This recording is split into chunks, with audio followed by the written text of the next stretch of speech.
Hi there. I'm glad you're here. Welcome to Beyond the Frame. I'm your host, Joe Parente, and I've learned some of my most valuable life lessons from my favorite TV shows and movies. Sure, these works of art entertain us, offer us escape, and even tap into our emotions, but there's one E that's often overlooked. And that's educational. If viewed from a different perspective, these stories and their characters can help us to learn and develop as human beings. I'm your co-host, Ryan Vanderhei, and it's our mission with this podcast to help try and share that unique perspective with you so that you can grow from the show. The topic of today's discussion, it's all about Groundhog Day, and more specifically, change. Oh. Look, there are going to be a ton of spoilers, but really, this film came out 30 years ago, so I don't think we need to give a huge warning about how much we're going to spoil this movie if you haven't seen it. And really, if you haven't seen it, my God, where have you been? You need to see it because it's really just a fantastic classic. Yeah.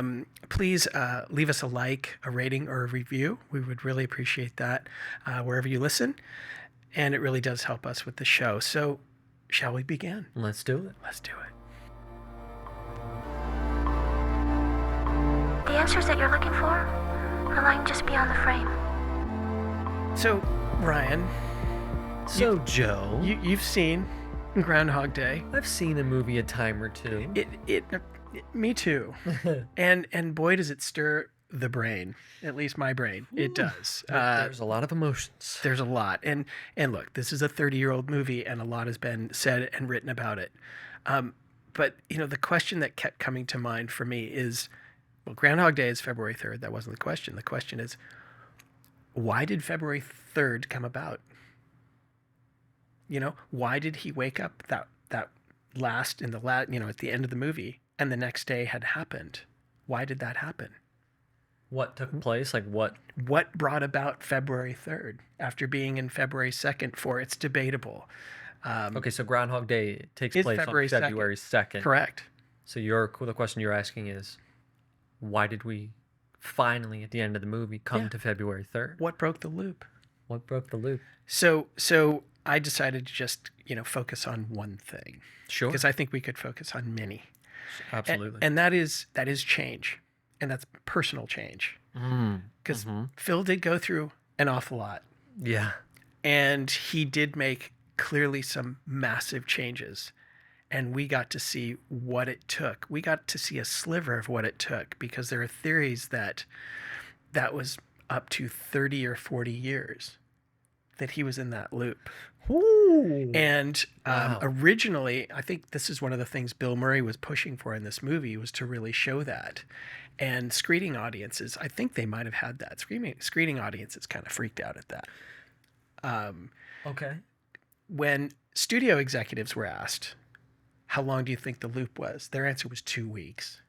Wow. Nice and easy, which is absolutely and utterly ridiculous. Think about To the imagine- skills that he picked up. Yeah, to learn piano in 2 weeks. Right. Ice sculpting, Yeah. Yeah. whatever, medical maneuvers he pulled to save some Interesting. people. Yeah. So he was in this for a very long time. Huh. And so I just wanted to get at the nature of change and what it takes Yeah. for us to actually make substantial changes in Wow. our lives. So I just thought a little bit about, the nature, breaking down change a little bit. I don't have a psychology degree. I don't pretend to. I'm just a guy. Sure. We're just who's, guys who's here. taking in oxygen when I can. And I think, first of all, you have to identify what the change would be. Yeah. And, when Phil first gets caught in the loop, I think he's thinking, this is incredibly bizarre, of course. That's anyone's initial reaction. Of course. But he's also thinking, things aren't going my way. So he's not thinking about personal change. He's just thinking, I'm not getting what I want, and I'm not getting out of this, twilight zone that I'm in. Yeah. So he's not even thinking about, to me, he's not even going towards personal change. Yeah, not at all. And then he starts to, I'm getting ahead of myself. So first it's about identifying. Yeah. And then I think there has to be a genuine desire within oneself. Mm-hmm. And that also takes being really honest with oneself. Do I Okay. really want to change? Yeah. And when friends have asked me about or talked to me about things, I have asked them, are you 51% on that? Because if you're not, nothing's going to change. You've got to be that extra. You've got to be more willing than not. Correct. Yeah. And you have to be straight with yourself or else you'll struggle. And like, how come I can't do this? How come I can't change this? Sure. Do you really want to? And then one of the other aspects of it is out of necessity. Like you have to. I was saying earlier that I have celiac. So I had to make a really big change. And Yeah. that was out of necessity. Yeah. If I didn't, very uncomfortable things would continue. And Yeah. I didn't really want that kind of discomfort. So I made a very drastic and overnight change. Still love pasta, bread. Yes, you can get those things gluten-free. They suck. They're Okay. never. They're as just, good. it's just not the same. Yeah. So that was instant motivation for me to change. Sure. But I'm just wondering, what makes change so difficult for us? Oh man, the age-old question, huh? The question for the times. That's a great landscape you just painted for us. I think there's a lot to digest with this film and with how it deals with change and the personal feelings it brought up within me. I want to bookend here and come back Yeah. to something you said earlier, just 'cause Sure. I really want to discuss the topic of how long you think it took him. Because I found myself throughout the film wondering the same thing as I was watching. I was going, ice sculpting, piano. And it's not like he was just playing a couple of keys. He was ripping that piano, man. Yeah. He was, Yeah. he might as well have been Beethoven on the Right. stage. Right. So I did find myself as I was watching going, how long has he been stuck in this loop for? So and so I Googled that. I Googled like how long would it take Okay. to pick some, and that's where I wanted to wrap myself around it rather than just hearing what Harold Ramis said. I wanted to, and 10 years to put it this way, like if you already speak 2 languages, the third language will take you 2 years to learn. If you don't speak 2 languages, that second language will take you potentially 4 or 6 years Okay. to learn. Compound, yeah. So you can get, the brain warmed up and tuned into learning a particular type of thing. Sure. But when it comes to what he did, like even the ice sculpting, I was reading, that could take, just years and years to perfect. Every day, yeah.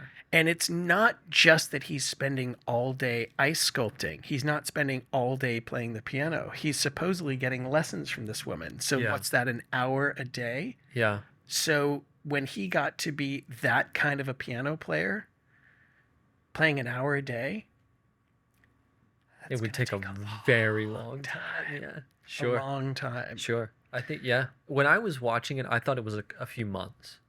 Okay. I thought a few months had passed. But when you talk about, and I'm realizing now that the reason they put those scenes in the movie, the reason they chose the things that they did to show the passage of time, it's never overtly said 10 years later. And they did or that very much on purpose. 15 years. Like, we never understand or know how long he truly was in there. Right. But choosing the ice sculpting, something that's unimaginably difficult. I mean, I've never met anyone who's even remotely close to being able to do anything like that. Playing the piano the way that he did, again, if you can stroke a couple of keys, whatever, when you're cranking out, Vivaldi, Right. we're talking a different style here. Right. So that would take literal years. So now, I think he maybe would have been stuck, which, God, I feel for the guy. Well, Be stuck in the same day over and over again for 10 years. I do and I don't, because I just think, who is he to get this kind of opportunity, if you can look at it that way? Because think about this. If we want to make a change, or we do something in our lives, when we wake up the next morning, the clock has not reset to 0. Early on in the movie, he broke a pencil before he went to sleep, and he woke up. The pencil was not broken. Not broken, yeah. Everything gets reset. So Kind of a luxury. Exactly, because it's not, to me, if you look at it like karmically, he's not building more karma. It's like he just starts from zero, from scratch every day, which of course would be, how could we wrap our minds around that? Yeah. Um, but He- at the same time, what a phenomenal opportunity because, well, jumping ahead, but you get to see what happens to him, which is, to me, it's extraordinary. yeah, And I think Bill Murray plays it brilliantly. perfectly.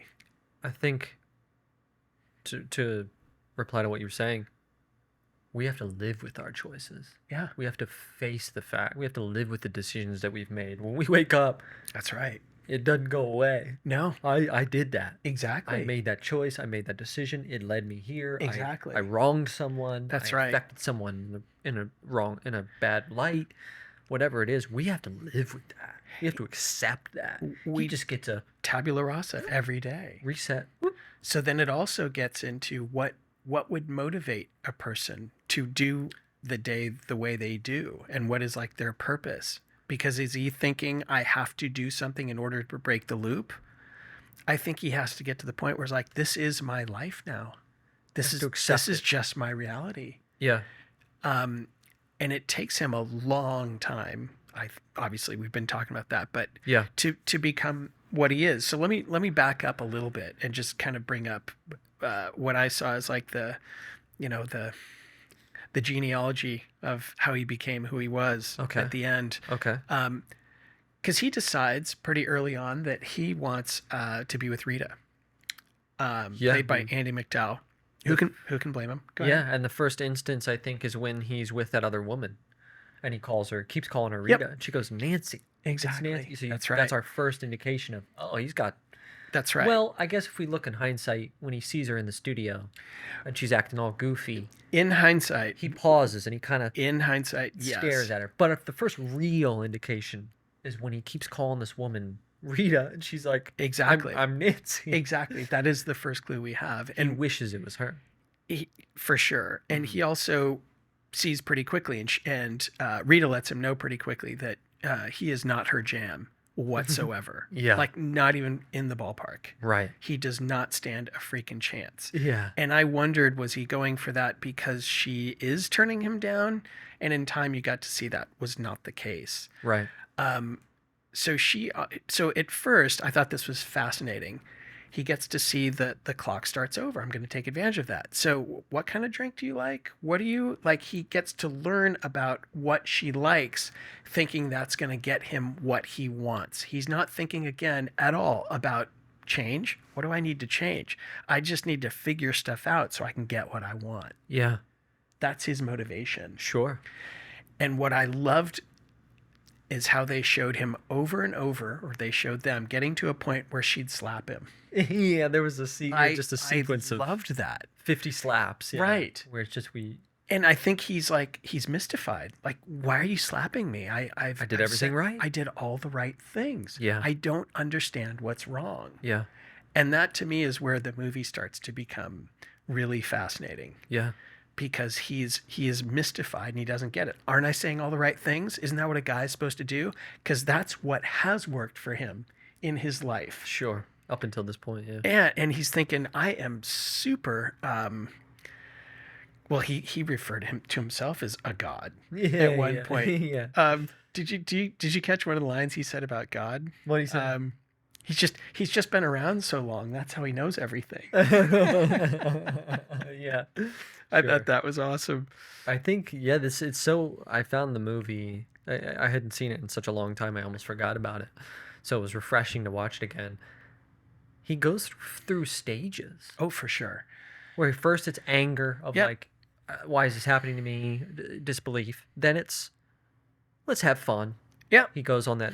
You get Yeah. the car. He's Yeah. running it on the train tracks. Yeah. He's Yeah. messing around, getting arrested by the cops. He doesn't really care. Let's just have No. fun with this. There's no consequences. That's right? right. So do whatever I want. Yep. And then he tries to use it as a tool That's right. to his advantage. Again, he's not changing. He's not learning. Not he's at not all. growing. He's Not not at all. trying to Nope. become a better person at this point. He's going, oh, well, I can come back tomorrow now knowing her favorite drink. That's right. And I can say to the bartender, That's right. give me the martini That's this right. way. And then Right. she'll, oh, wow, that's my favorite. Yeah. He thinks that he's using it to his advantage to get what he wants. Exactly. And it doesn't work. No, it doesn't. No matter how much he learns, no matter how hard he tries, no matter how good in his eyes he's becoming to be the ideal perfect man for her. I want a guy with kids. That's right. He's playing in the snow. Oh, you kids. I can't wait to do this with my Yep. kids. And Yep. we know that he doesn't want kids. No, he hates doesn't. Kids. Well, and that came out really quickly. Yeah. When it didn't work out that one day, and the next day he tries it again. At least that's what we were led to believe. It's a facade. And she could. I mean, it was She so reads obvious. right through it. She does. Yeah. And so, this is where, to me, again, he wasn't even on the path to change. He was filled with ulterior motives, with everything that he was doing to try to get what he wanted. And I loved that Rita just wasn't having it. Yeah, no matter what, it just didn't work. And it took him a long time where he got to the point where he had to kind of like drop that. Yeah, he gave up. He literally and figuratively gave up. He gave up. And so then his motivation changed. And, that's when we entered into the suicide phase. So again, we're in a different stage. He tries to get what he wants out of it. Yep. It doesn't work. Yep, correct. So then we go into the second, he gives up, literally and figuratively. And it's like, well, I'm just going to try and kill myself then. Yep. And we see him try and do it 10 different ways, and nothing works. He just keeps waking up. He's doomed forever to just stay in this day. Yep. Yeah. Amazing. It's fascinating. It is. So, it's like the 5 stages of dying, I guess, is how it's been described by people. He goes through all of that, and he most certainly does. I'm looking at my note here real quick. Yeah, of course. It's funny. It's what is it about giving up that to me, it made me think about the caring about something but not giving an F about it. Yeah. There's such a big difference. And I think that if you can care about something and not give an F, to me, you're not attached to the outcome. And that's what he finally had to give up was his attachment to wanting a particular outcome. Yeah. And he wasn't getting it. Yeah.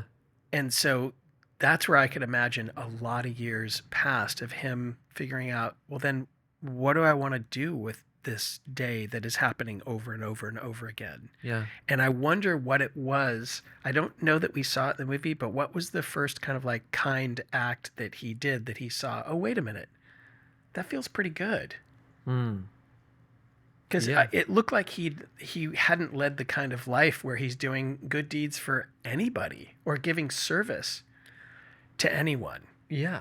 We're introduced to this character as a very selfish person who only really has his own. I mean, don't we get to the hotel? They get out of the car and he goes, well, I'm not staying here. Yeah, exactly. And then she's like, yeah, I know you're not. I got you exactly a room at the bed and breakfast. Yeah. It just goes to show you that everybody in that, because even the camera guy keeps saying divas. Yeah, totally. Well, he refers to himself as the talent. Too, yeah, the even talent. though he's a weatherman, So it paints this picture for us of this person and his personality and who he is and how he treats people, and he kind of just everybody's in his way. Absolutely. Everybody that comes up to him, the friend that's like, hey, it's Ned. I haven't seen you in forever, man. Ned Flanders. It's just it's a bother. No, not Ned Flanders. Sorry. You're in my way. I have to go do a thing, and you're interrupting that right now. That's right. The guy at the stairs, the woman at breakfast. Yep. Every person that tries to have an interaction with him That's is just in his way. And so by the time we get to the Groundhog Day, which, by the way, do you notice that now when I refer to living the same thing over and over and over again, I call it Groundhog Day? I don't think you're alone. I think it's become a unanimously. Was this the first time that this story structure or this plot? First one that I know of. I wonder if we can kind of figure out if that's true, if that's the first time that this has ever, because it's happened a lot since then. Since There's been then. a lot of reiterations, a lot of movies that have explored, oh, I'm caught in the same day. But this might have been one of the first, because why else would I guess it was sure. an extremely popular movie, but everyone I know refers to, oh man, I'm stuck in a loop. What is this, Groundhog Day? Exactly. And Yeah. the only correlation is the film. Yeah, it's true. It's hilarious. It's true. The reach Yeah, that it has had I'd look into that. I don't know of any movies that have the loop prior. beforehand. Yeah. To get back to your point, I don't remember the first instance where it changes, it clicks. I also have a pet peeve. Yeah. I loved characters who change. This is no, with my gripes with Honora, this is no surprise. I love that he undergoes a lot of change in this by the end. We're talking about change. That's the theme of this. I didn't like that he learns music. Why? Because she said she wanted a guy who plays an instrument. Well, look, I hear you. Well, he still had motives. But here's the difference. To me, if he hadn't done what he did on the last night before we get February 3rd, I would have thought he hasn't really changed, but he talks to Rita while she's asleep. And he tells her how he feels about her. Right. Even though she's not going to remember it, even though she's asleep and she doesn't hear it. Yep. And we get to see he really loves her, and he's just saying that, thinking that he's going to wake up again soon and he's going to start over again. In that moment, it's genuine. It's honest. Genuine. It's true. There's no That's right. expectation. That's right. So yes, he might have started learning music for that reason, but I think it became kind of a labor of love, and because he wasn't. I think he really did drop his expectations of the outcome. I really think he did, because I thought about that too. Okay. With specifically with learning that, because she did say that's something that she so I wasn't liked. alone in that. You were definitely not alone with that. Okay. But he did go, he didn't do everything she liked. Like, did he get in incredible shape? No. So She said she liked a guy with a nice body. Right. And, the not looking in the mirror thing, whatever. But I didn't feel like he did that just to be, because he'd already tried that. He'd already tried being certain things or saying certain things that he thought she'd want to know. Now, granted, learning an instrument like that, it's going to take a lot longer. Oh, absolutely. But I think I do think it was more of a labor of love. So, yeah, absolutely, 100%, I agree with you. So that this was the first commercial success of this kind of storyline. There was a Japanese film in the 1960s that explored that, but the first commercial success, which makes sense why that's how we all refer to now being stuck in a loop, is Groundhog Day. I think I like that. I loved that it took this course. I loved that we watched this character sort of learn, grow, and change from the person that he is in the beginning.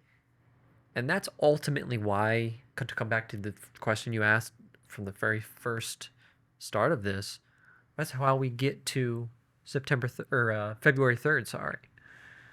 Because he finally has changed. He finally is no longer that person. He's not doing it for personal reasons. He's not trying to get something out of it.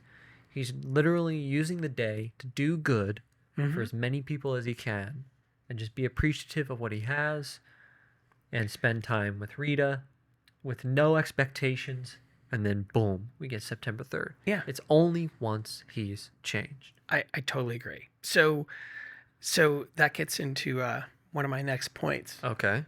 That I have, and that is something I think I just wrote it's the beauty of service. And to me, that is what he discovers. So I was actually going to draw a parallel with my own life. I would love to hear it. I worked at an Apple store in Los Angeles for years. And it took some time for me to see this. But I noticed that after I left work, because let me back up. So focused while working on the floor in the Apple store that I'm looking for who needs help. I'm looking for what I can do for people. If somebody's walking real fast, I back up. Like I give them their way. I'm thinking just about who needs help and how can I help them. Sure. And I'm looking at some of my teammates too. Like, are they struggling with something and I can help them? Yeah. And I noticed in time that when I left work, and I worked at a very busy place, I would get out of people's ways. I'd let them go first. And when I was driving home, if somebody wanted to cut me off, I'd be like, no problem. Whatever you want. Interesting. And it took me some time. And I actually mentioned this to one of my managers. She's like, what are you talking about? But it really did affect me personally. I thought when I'm putting other people first, it really had a great effect on me. It calmed me down. It made me, I wasn't one of those maniac drivers in the streets of Los Angeles, at least for a little while after work. Sure. But I noticed that it's going to sound so cheesy, but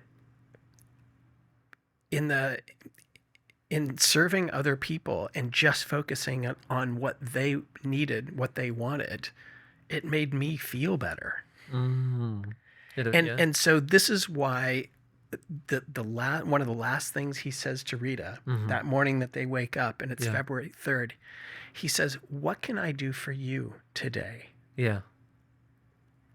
I love that. Yeah, that's the true marker of change. Absolutely. That's when we really see it. For sure. Because he could have been like, hooray! Yeah. Thank God, I'm out of here. Goodbye. Totally. And would have been understandable. But Totally. we the true change that we know and see is you're right, that line where he says, what can I do for you today? He's not thinking of himself anymore. He's not being selfish anymore. Nope. He's thinking about her and what her needs are. And when he said that, man, I was just so incredibly moved by that. I think we talked about this on a previous podcast that we just did, but in a way, I know exactly what you mean.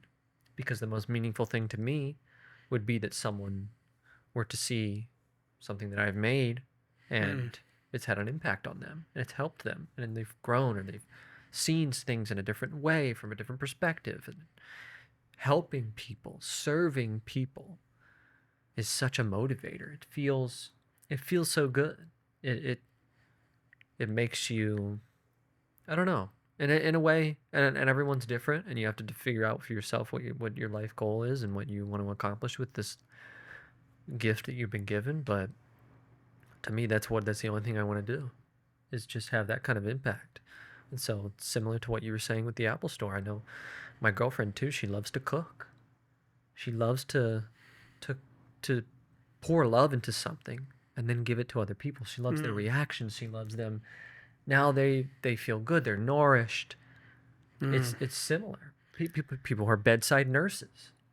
There's so many ways that you can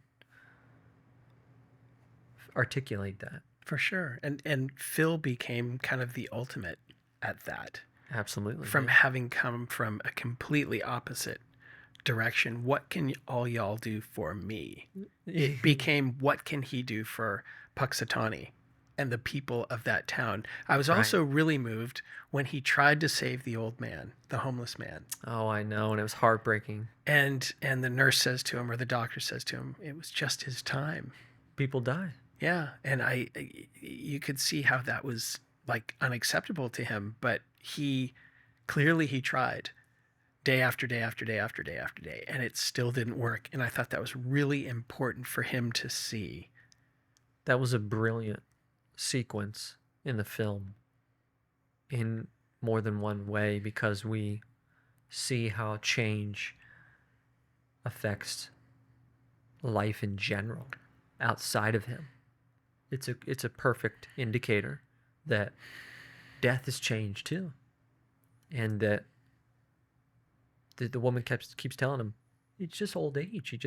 It was just his time. And he, let me see the chart. Yes. No, I want to see Yes. the chart now. Yes. And no matter what he does, no matter how hard he tries, the man keeps dying. And it's a testament to that it's true. Life just is that. Life is change. In a nutshell, life is change.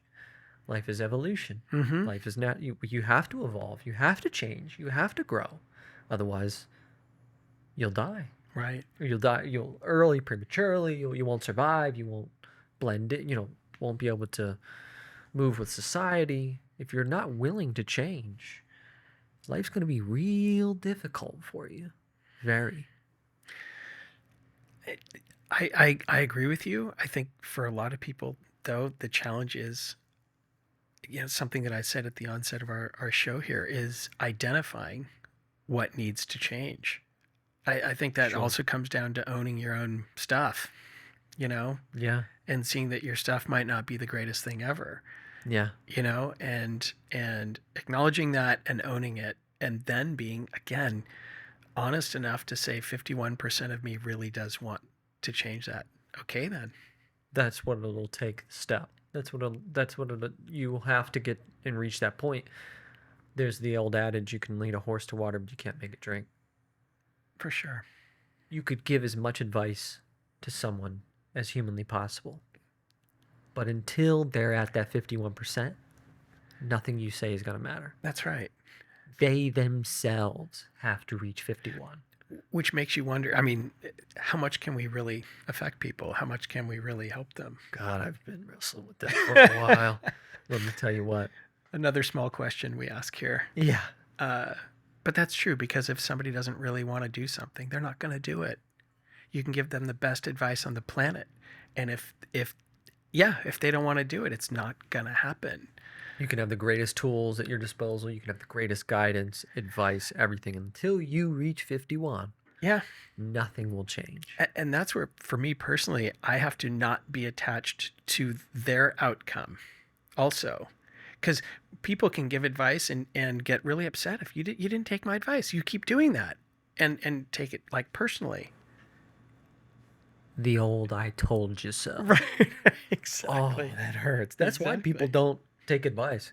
They don't want to be. You don't want to be wrong. You don't want to admit that you were wrong. Nobody very likes true. that. Very true. Nobody likes that feeling. But something I'm slowly learning in my, golden years is though really not being attached to, like, if I give someone some advice, they come to me, they're going to do what they're going to do. And I know that. Sure. And I think that's part of where people are okay to come back to me, because they see that I'm not judging them Right. for what they're doing. That even if they didn't take your advice. Because I realize it's really hard. It's really hard to change something. And if you're not clear about the fact that you actually don't want to change it, nothing's going to happen. And I can't take that personally. Yeah. Couldn't agree more. I'm going to take us in a change of direction. Okay. Here in let's the do it. movie, because there was a scene that I thought people could really relate to. And it's kind of with our theme of change, but it's a little different. And this was Okay. at the bowling alley. Ooh. And Bill Murray's character, Phil, says to the two guys that he was sitting at the bowling alley bar with, having a beer, what would you do if you were stuck in one place and every day was exactly the same and nothing you did mattered? What an interesting question. Great question. Great. And one of the guys he's with said, that about sums it up for me. What a great line. Wow. Wow. I'm sure there are a lot of people that can relate to Man, that. I backed that up and I watched that over and over again. Yeah, Because that Bill Murray is asking about, like, what gives, he's trying to find purpose. And the other guy, and just saying, I feel stuck. And the other's like, that's my life. I feel stuck. And I thought, that is such a human thing that we can relate to, because a lot of this movie is how can you relate to a guy who keeps waking up over and over and over again in the same day? It's kind of hard to relate to that. Sure. What he does throughout the day you can relate to, but I just thought that scene in and of itself was something that I could absolutely relate to, just instantaneously. Mm-hmm. And that made me also think about the nature of change when you feel that you're in a rut, or if you feel like your life is really monotonous. Absolutely. And there are little things that I've done to just shake that up. And it actually does help. Can you know, you part of, yeah, yeah, I will elaborate? expand on that. Part of why I think people love to travel is because of the newness. It takes you out of your routine.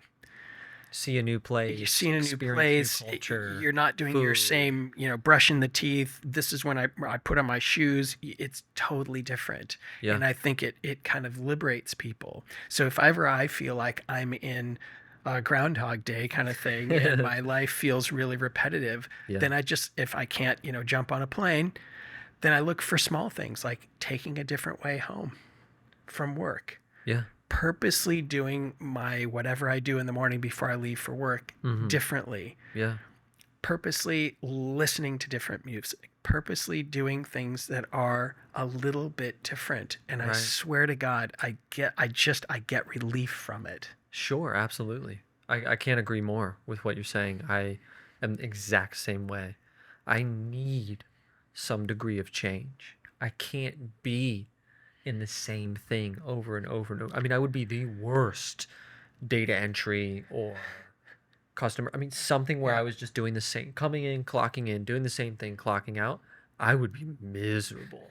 I've done that for years. I've had jobs like that as well, and Yeah. I was miserable. I need that change. I do the same thing.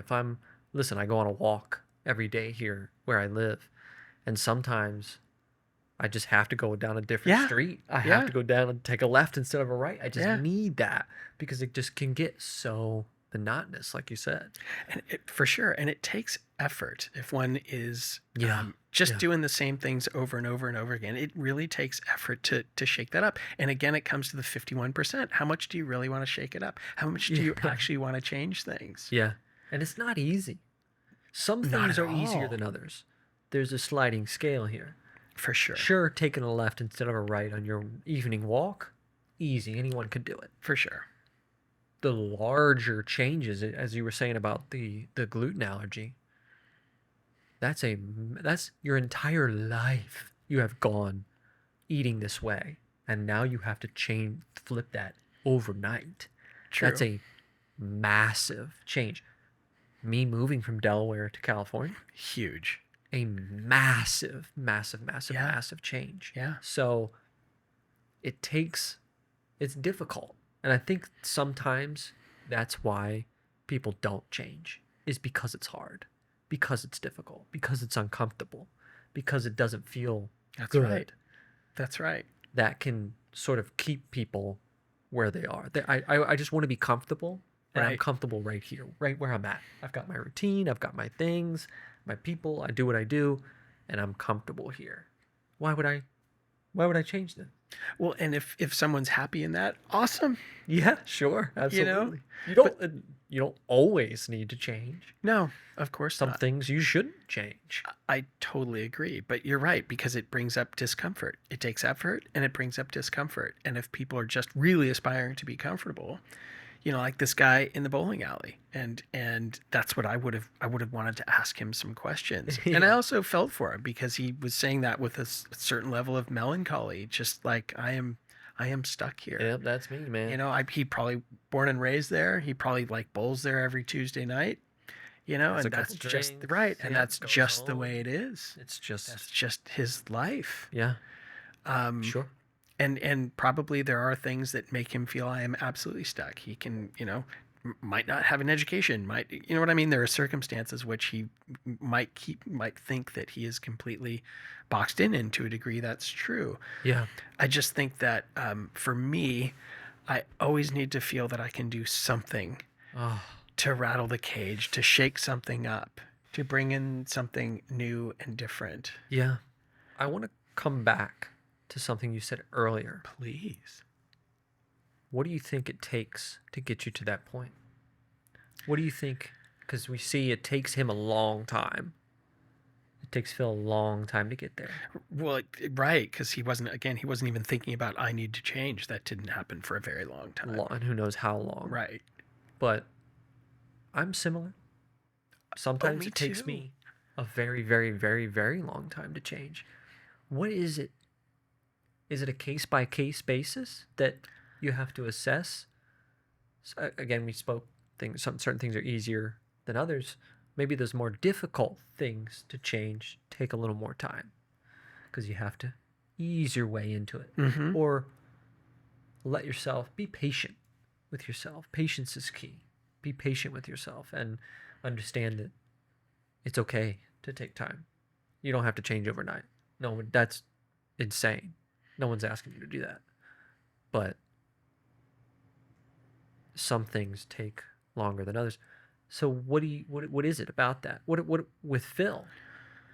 What was the point where he finally was like, okay, I don't. now I'll change? I wish we had seen that. I don't know that if we did see that in the movie, I didn't catch it. It wasn't like He didn't have like a gestalt an event. moment. Yeah. It didn't.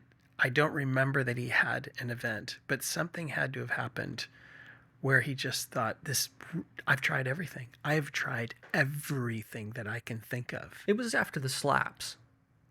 The It was slaps, shortly after the slap Yes, sequence. that's true. Where That's he true. gave up on That's true. trying to be this Prince Charming for her and like build the perfect man. You're right. It did happen after that because at one point they were doing the morning shoot before Puxatawny Phil was getting pulled out of the box, and he told her, "I'm sorry, there's something I've got to go do." And I thought he didn't. That was a new way of saying, "I'm sorry, no." I wish I could remember the circumstance better, but he kind of said no to her, and no, not in a bad way. But I just thought that's a different thing for Phil because he was so focused on her and trying to get her to like him, love him, whatever. Absolutely. And he was saying, "No, I'm sorry." Oh, she asked him if she was either wanted to go to breakfast or wanted to go for a drink or something, and he said, "I'm sorry, I can't," and he turned her down. And I thought, oh, now that That's is a change. different. That's different. And You're right. she clocked it too. Sure. Like he's turning me down. Huh. Yeah. And I think that was a moment where the flip had already happened. That Right. the change of direction had already taken place. Of course. I agree. Yeah. You're right. Do you remember that I scene? do. Absolutely. Yeah. I think that was so I don't think we got to see him have the light bulb go on, but we did see evidence that it had happened. Definitely. Yeah. Agreed. Yeah. So what I wonder about though is like we can change outside things, but what do we really change inside? And that's where I think Phil did learn all these skills and things that took a whole long time, but he made such a massive internal shift Yes. to become really a different guy. Yeah. He was a completely different person from the start of the film when we met him to the person that he was at the end on February 3rd. A complete 180 of a human. Well, that makes me beg the question: how much do we actually really change? Sure. Absolutely. I agree with you. Valid question. Very valid. And So- I've got some workings up here I'm going to keep for later in my head here. Right on. Because right now we're going to take a bad guy break. Oh, okay. Let's do it. So I thought I'd keep it in the theme of change and struggling Amazing. with change. I'm ready. So this film came out in 2008. Good year. The genre, and I just pulled this off of IMDb, psychological drama / tragedy / sport. Wait. You got to run that back. Yeah, I know. Psychological drama / tragedy / sport. Wow. Yeah, I know. I've I got know. some wheels turning. Okay. This is going to give it away when I tell you who stars in it. Okay, wait. So 2008, and we're okay.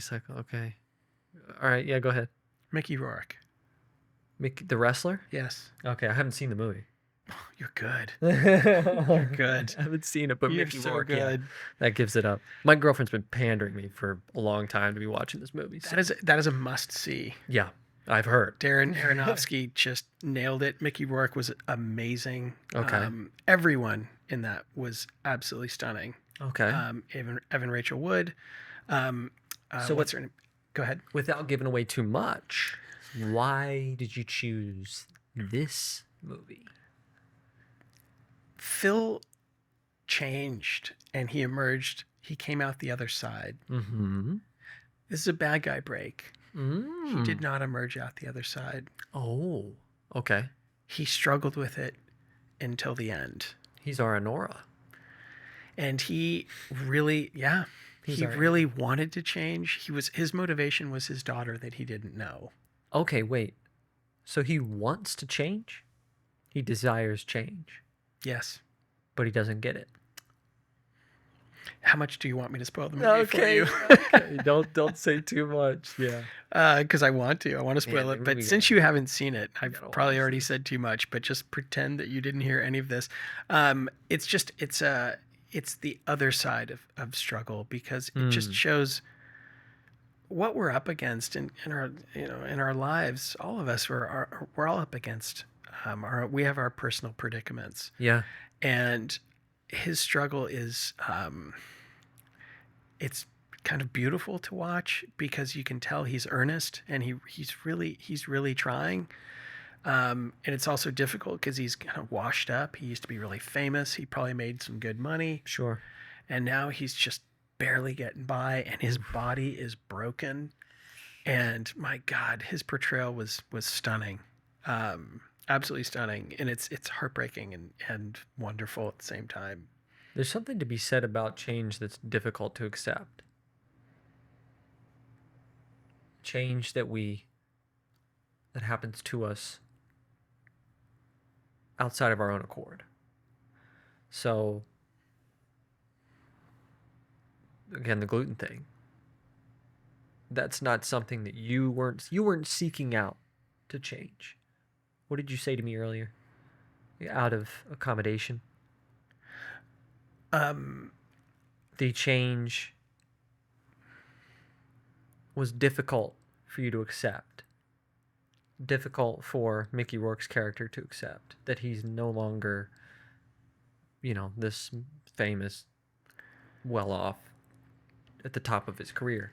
Age is maybe something that's very difficult for most universally for people to accept in all stages of life. That when you notice you're getting older, you don't have a choice. It's not up to you. You can't reverse it. You can't go back in time. True. It's only moving forward. And it's something that I think takes a long time sometimes for people to accept that. You mean that it takes just particular types of change take a long time? Is that what you mean? I think the change that's brought on you that you have no choice in. Does that make sense? Age is the best example. To me, that is a better example than the gluten thing because I changed that overnight. Yeah, sure. Some other people I did not struggle with that for a second. That was people easy. might have difficulty there, but something that you have no say in. Something that it's just the way of life. It's just how it is. Yeah. And you have to accept it. You do or you don't. You're you don't. absolutely right. Well, you do not have to. because it is going to happen. Regardless. But we live in a town where people absolutely deny the fact that their days are passing. Sure. Their hairs are graying and their skin and things aren't where they should be and don't look like they used to. Right.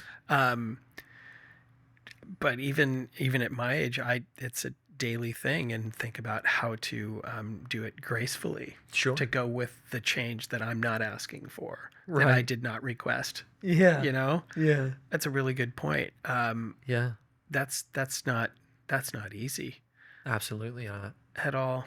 What about for you, Ryan? What kind of can you think of like change that has come up for you that you resist or that you find difficult to accept? Oh yeah. Yeah, I think I'm human, and I think we all. Shouldn't generalize. I think most people, in general, these things happen. These things happen in life, and it can be difficult to accept that. So yeah, absolutely, I can think of probably plenty of things that are difficult to accept. Listen, one that's more vulnerable for me, um, your body type. So they say, I don't know, there's like ectomorphs, endomorphs, whatever all these. I'm not Okay. a scientist, I'm not a doctor, but that was something that I really struggled with. It was really hard for me to accept that I was always the skinny guy. I was always the scrawny guy. I was Okay. always thin. It was very difficult for me to put on weight, still is. That's something that only until recently, and I'm almost 30, that I've started to accept that this is me. This is just who I am. Everyone's different. Everybody's got different body types. And it doesn't mean that there's something wrong with me or that I'm not normal or anything like that. It just means that this is me. This is my body type. And that I'm okay with that. And I don't need to be the buff guy or the this or the that. I can look at myself in the mirror and go, you know what? This is who I am. This is me. And I'm okay with that. Good for you. But again, that took 30 years of me every day, constantly looking myself in the mirror and not being happy with who I saw. But good on you, because you know how many people never get there. Sure. You know, so the fact that you are mostly there, Right. that's huge. Right. Thank you. You know, it's not necessarily on the topic of change, but I think for people just to get to the point where they're okay with themselves is massive. Sure. Sure. Absolutely. Massive in life. Like you said, sometimes people don't get there. Exactly. And actually thinking about it, actually Phil did get to that point where he was good with what he was doing in February 2nd, on February 2nd. Yeah, he accepted that this is just my life now. Yeah. I'm just going to relive this day over and over again. And he's good with it. And I can still do something with it. Yes. It wasn't doom gloom, which we saw him go through. Which is why I love the film, because we see the trajectory, we see the phases of a real human being encountering this. Yes. And how we would all, or most likely most of us would feel. We would go through this sort of emotional roller coaster. And so he decided to do something with it. Learning piano, learning the ice sculptures, being nicer to people, doing that. Yeah. He did something with that time. Yeah, that he was he given. sure did. Caught the kid falling out of the tree. Caught the kid You falling. never thank me. I've been here every day. Yeah. I love that. Over and over again. Yeah, right. He exactly. He did. It's beautiful to see it. And if you think about it, he didn't age. He just aged the same as everyone else. And he came out on February 3rd. That's why I was saying, like, this is a blessing. He came out a completely different being, completely different human being. But in a sense, no time's passed if time just moved forward linearly from there. Correct. Because he doesn't age. No, We don't see that he ages not at all. at all. So, and that's probably a separate question. But this brings up, I think, an extremely important question.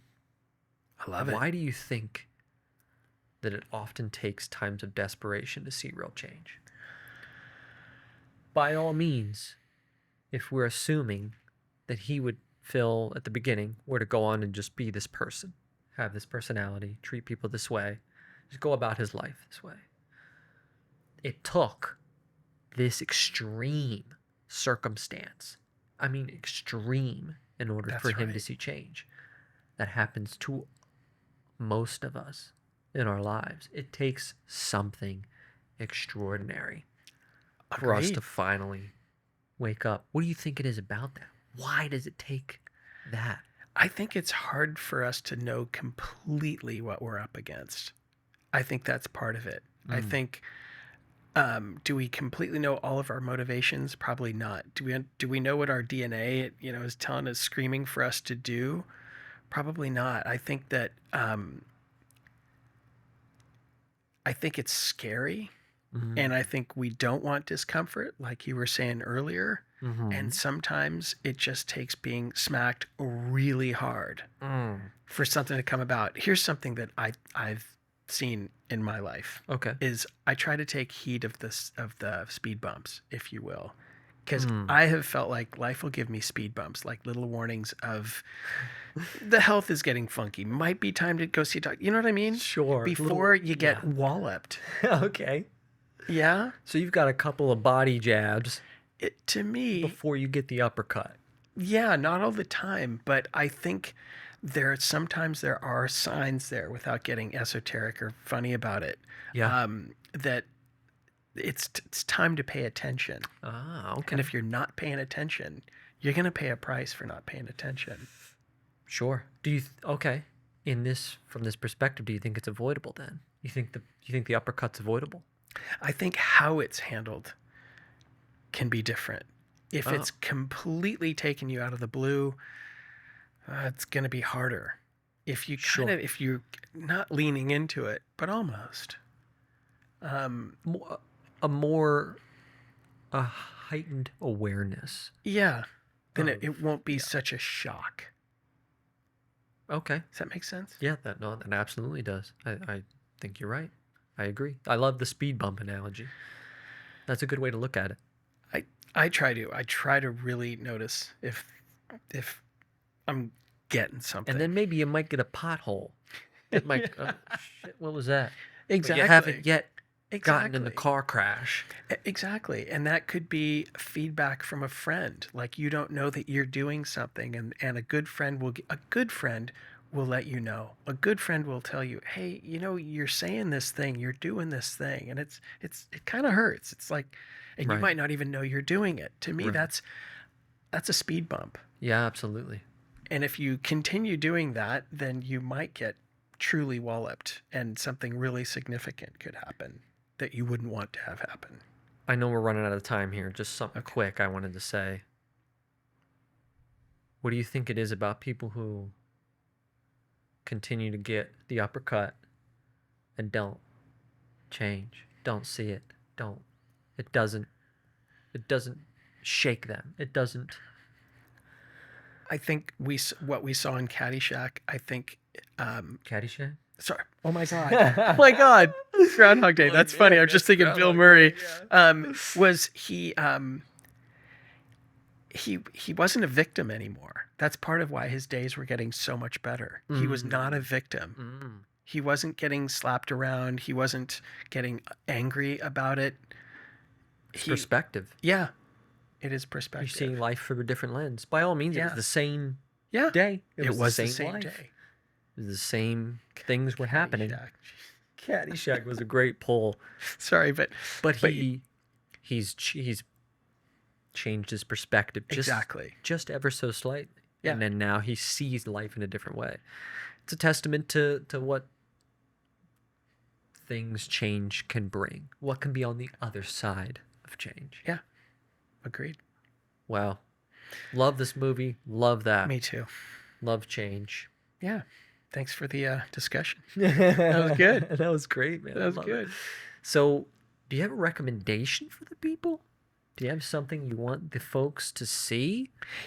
Another movie about change, perhaps? I really, it's funny, I really recommend The Wrestler. I do. I'm going to just stick with that. Okay. I think it's just so human. It's incredibly moving. Beautiful acting. It's not easy, but I think that's part of what makes that movie so effective. And again, you see someone pay the price who doesn't take heed of the speed bumps. Interesting way to put it. I know I'm going to check it out. And I hope everyone else does too. Yeah. But thanks, man. As do I. This was a great eye-opening thank you. conversation. And listen, that's why we do it, right? That's correct. That's why we have these discussions. Yeah. Is so that we can change. We can grow Hopefully. from the show. Yeah. So thanks for joining us, everyone. Thanks for listening. As always, remember to take a step back and take a look at the bigger picture, because sometimes the answers that you're looking for are lying just beyond the frame. See you next time. Peace. Peace.